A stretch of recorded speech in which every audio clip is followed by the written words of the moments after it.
Guys, the GTI giveaway is officially over. Thank you and good luck to anybody and everybody who entered. We will tally up all these data and have the winner chosen shortly. We are now also changing warehousing and outsourcing stuff in 5-3 Supply, so we won't have another drop for a little while, but I'll let you guys know, obviously, next time we do. On to the video. I have owned the 2022, well, I haven't owned it very long, but I've driven it a lot. In the past, I've made videos like 10 things I hate, 10 things I love. And I think that those kind of titles have a negative connotation, so how I want to phrase this is there a dog right there?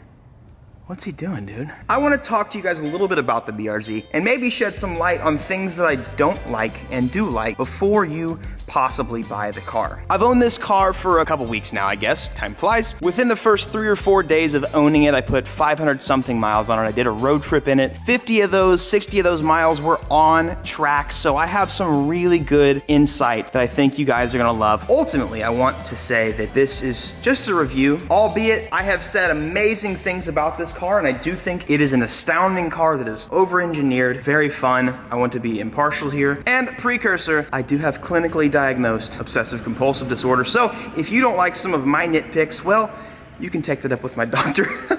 This like list here that I drew on the other side of. To preface this a little bit more too, I have the premium best available option for the BRZ at this time. There is no higher model that they currently make, so just to give you guys an idea there, I'm gonna start off with some of the exterior problems and some of the things I don't like maybe about the outside, and some of the things I know a lot of people are opinionated about. One of the things is this is a new generation and is a Zenki model. Zenki is the first body style of a certain generation of car. This is a new generation of BRZ. This is not the, this is the second generation of BRZ. Historically, all Zenki models are typically less desirable or simpler than the Koki. Manufacturers do this so that they can have, let's say, easy space to improve the car. So a lot of people don't necessarily like the looks. I don't actually really like the front of the car that much. I think they could have gone a little bit more aggressive on the bumper, but the reason why it's just very simple looking is they've given themselves a ton of room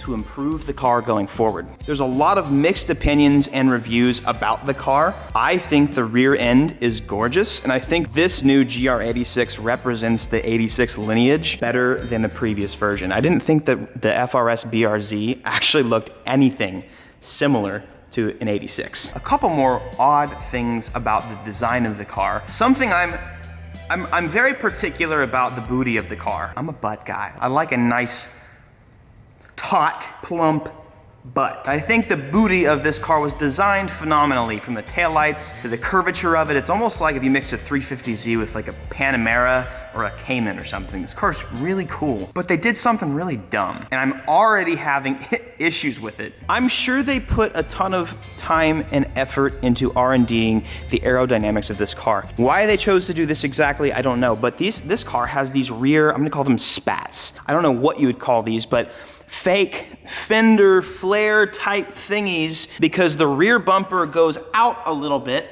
They made it to where this little plastic piece attached to the metal fender by 2 plastic clips is already coming off, and it also prevents you from pulling the rear fenders in a typical fashion. I actually had to do a little bit of chopping of that piece to get these wheels and stuff to fit. A lot of people gripe about aftermarket stuff because you say like that's not the OEM's problem. I agree here, but I don't. I'll tell you why. The 86 has always been designed for the enthusiast. Now, the manufacturer's not gonna build a car so that you can just go and replace all the parts, but this car is very much a driver-oriented car. And the wheel specs and the tire specs that I chose are very, very similar specs to people who do road racing with NASA, SCCA, you name it, autocross. This is pretty much exactly the size and offset that you would need. That weird little spat makes it harder to fit a bigger wheel and tire, only in the back. Oddly enough, you could probably fit another inch or more out of the front because you have suspension adjustability and you have just unlimited pull out of the fender. So why they did that, I don't know. I don't know. It's really odd. Moving on, something I think they should have thought about more, especially with a car that out the door and is a ultimately kind of a track car, brakes. Something I wish they would have thought about more and just done better is the brakes. As some of you guys know, the first thing I did, literally less than 24 hours into ownership of this car, 18 hours in, I did a track day. I would totally understand this out of the base model, but this car has some like economy brake pads. Like the brakes literally are smoking and faded and unusable after 3 or 4 laps on a track. And you would think a car that's, I mean, even though this car's not super light, you would think a car in this stature, really good driver feel, amazing transmission, like more torque out of the new engine and stuff like that. You'd think that like, okay, like this momentum car could withstand a little bit of brake usage. No, I have literally used almost all of my brakes into 500 miles of ownership of the BRZ. I know for a fact they're gonna have a Brembo package eventually, but they don't.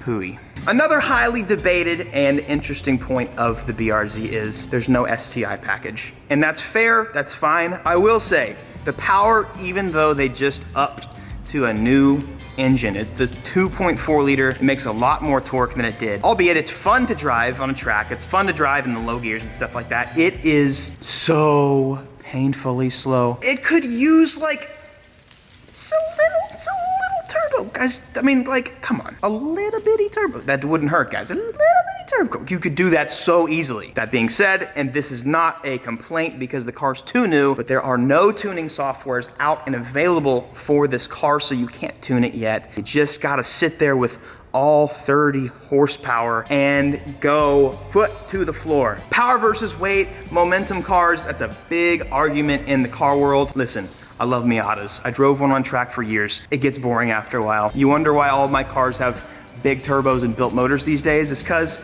power can be fun. And by the way, I just want to point out, I am still a huge fan of Subaru. After all these years, Toyota and Subaru. I have like how many Toyotas? I think they've done a fantastic job of overbuilding their cars. They're very good for what you get. What I will say before I move on to some of the interior issues is I think they kind of missed the mark with the price point. Maybe I should say that later. I'll say that later, but I think that is a problem with this car. Let's move on to some of the interesting stuff I found in the interior.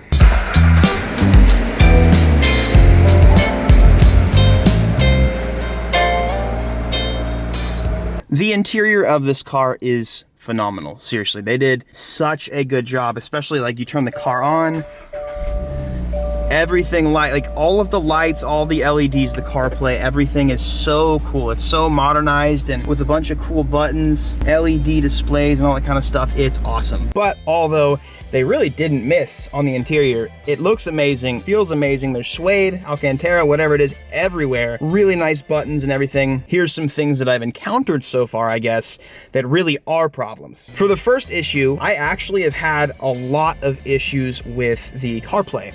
It's not a connection issue or anything like that, but what I found is it'll come up with this message. I had a road trip and I was like, okay, I have to have some music or something. So I had to hold both of these buttons right here. If you hold them for like 10-15 seconds, it completely resets and wipes everything. For some reason it happened multiple times. It's a really weird issue. It just like stops working with your phone. It just needs a simple software update. It's not a huge deal. Not everybody uses CarPlay, but if you do like CarPlay like I do, then it's kind of a stink. But it is an amazing touch display and I love the HUD and everything about that. And so I don't want you guys to think I'm just whining about the car. I really just did find a few things wrong here. Kind of having to do with CarPlay and that. How do I segue this? This little piece right here.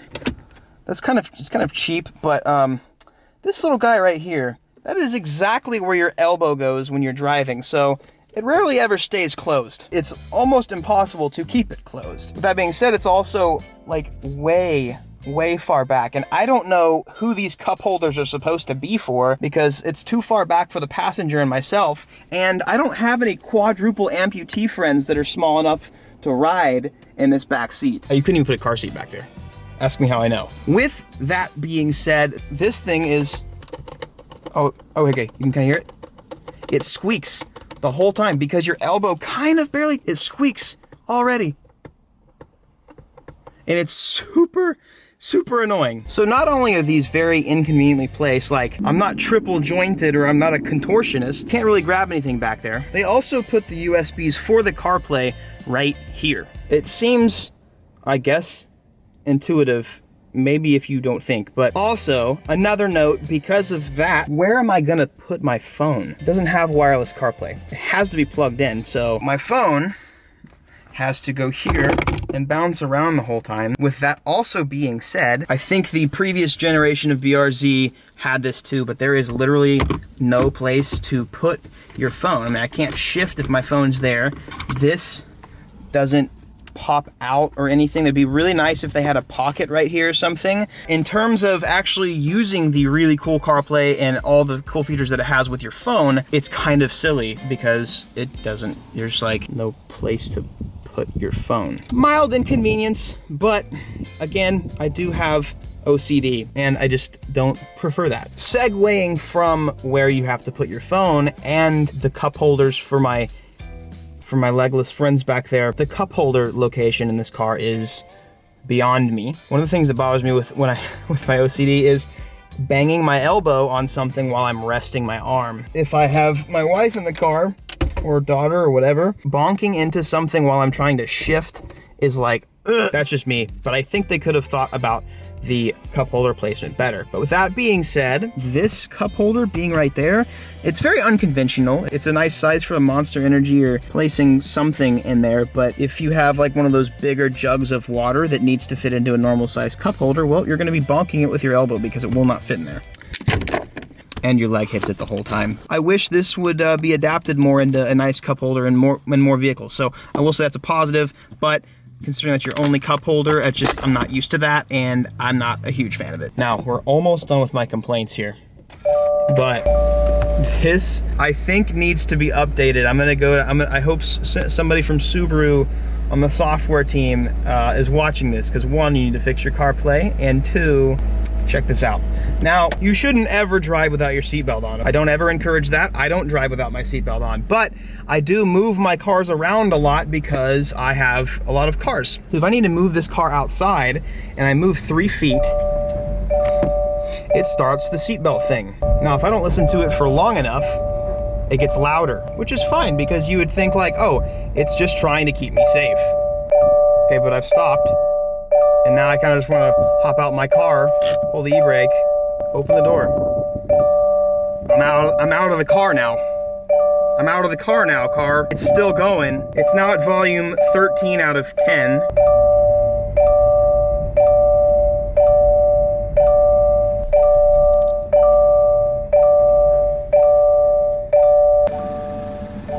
You would think that it would just stop right now.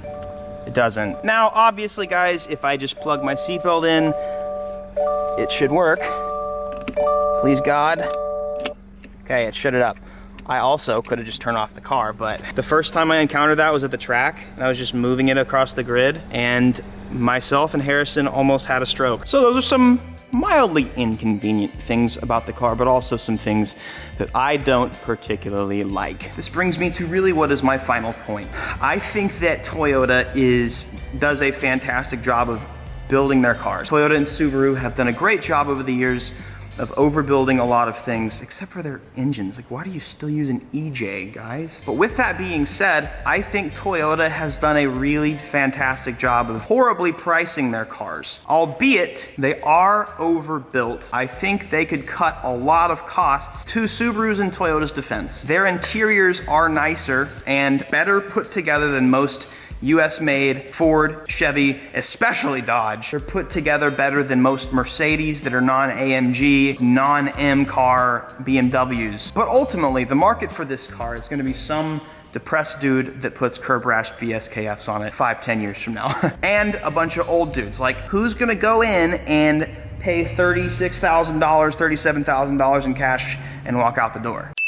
Aside from me and old dudes. Like, it's a very expensive car for what it is, and if you think about it, $37,000 after TT&L. You could go and buy a lot of cars. You could buy a CTS-V. You could buy a Corvette. You could buy a Mustang. I don't know if I can particularly say I would prefer a Mustang over this, even though the new ones are very fun. It's just that I don't think the price is justifiable. They could cut costs because literally the entire undercarriage of this car is like race car. Like it's really cool. Like they put a lot of money into the aerodynamics, into the suspension work, and into the rigidity and the stoutness of the car. Like when you're driving, it's a very driver's oriented car. It's very comfortable, but I think they just have missed the mark. The same thing with the Supra.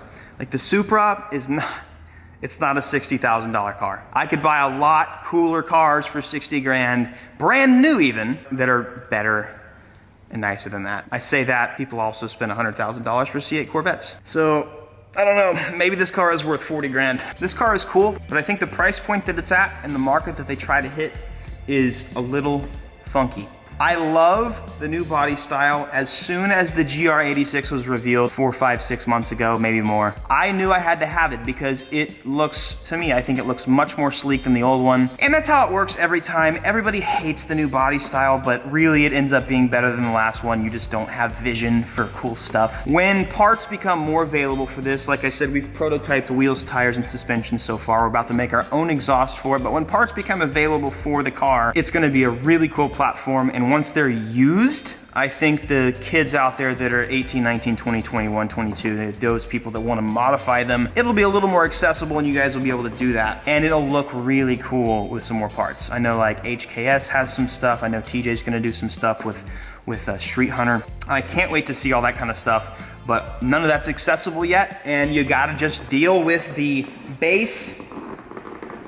I'm standing on suspension right now. For now, we just gotta look at exactly how it came out of the factory with wheels and suspension and a drop, or wheels and suspension. So there you have it. That's my opinion and personal experience with the 2022 BRZ. My sense of humor can come off dry. I do love this car, and it's a really, really fun car to drive. I do hate the rear fenders though. God, please fix that. Please fix them, because if you guys are new to the channel, you haven't been here in a while, every video I make, I do an ad. No, I'm just kidding. I give you guys daily advice. I'm gonna put you guys up here again for a second, have some look down on Evan time. And I usually try and relate it a little bit to my videos, but today my advice is, every day you go about life, you will always find something negative. There will always be something bad you can find every day, right? It doesn't matter how good the day is, you can still complain about something. Everybody can. And I want to encourage you guys to try and look a little bit more for the light in your day. It's easy to complain. Like that's literally like, that's why Twitter exists. That's why politics exists. Because everybody just wants to complain and whine about the other side, or about this day, or about this thing. If you search for the darkness, that's all you'll find. If you search for light, you'll often find it. Sometimes it might be hard, okay? Your day might not be going fantastically. Your day might not be going good at all. But there's things to be grateful for, and as long as you can go throughout the day, just stick that in your head. Like on your worst days, there's still something that can change your attitude, and that's usually being grateful for the things that are good. Despite me having a lot of things I've said bad about this car in particular, there's a lot of good. I just didn't say all of them, because you've already heard all of them. If you want to hear some more good stuff, go back, watch my track day video, go back and watch the first couple videos that I've said. So you guys have an amazing day. Make sure you subscribe, turn those notifications on, and I'll see you guys next video. Peace. Hey, I got 2 videos for you guys to watch. Helps me a ton if you click on one of those 2 videos or both and keep watching it. But it's like, puts me higher on the algorithm. It's like weird. I don't know, it's odd. Also, hit subscribe and turn those notifications on so you guys can know when I post.